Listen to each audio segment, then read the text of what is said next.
And so I found that people were kind of critical or hesitant to take a look at the book because they thought they thought the charter was so good. That's the thing, so many Canadians in recent decades think the charter is this wonderful document that gives us our freedom, and it doesn't. We were better before the charter. In fact, before the charter was enacted, Canada was still one of the freest and most prosperous countries in world history. And Trudeau brought it along and was able to convince enough people to enact it. And now people think, well, there's something wrong with Canada before the charter, and there wasn't. And people have too positive a view of the charter. And so a major impact part of that book is to explain how the charter undermined Canada's original foundation and how harmful that has been, because I want people to understand the charter has not been a good thing for Canada. And because so many people do have a positive impression of the charter, that's led to the kind of that negative impression of the book for many people. Well, for me, the charter was a big deal, right? And it was supposed to be about protecting our rights. And this was supposed to be some sort of oversight that just didn't happen and should have happened. And they made such fanfare about it. And then when I read your book, I just went, oh my Lord, like this makes so much sense.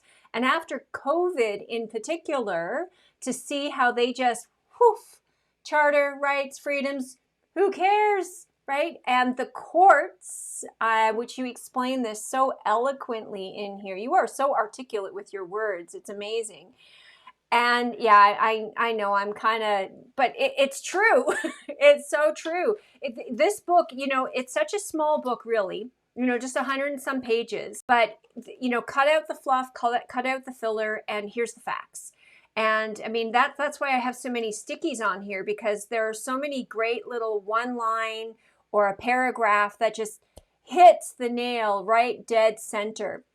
And so I want to talk, because Alberta is looking at amending its Bill of Rights.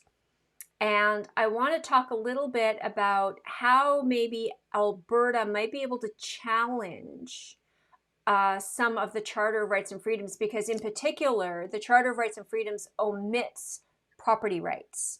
And as we read in your book here, we know that that was done deliberately, as was the charter itself. So why don't you give us a quick synopsis as to your statement that Canada is a Christian nation, or at least it was a Christian nation?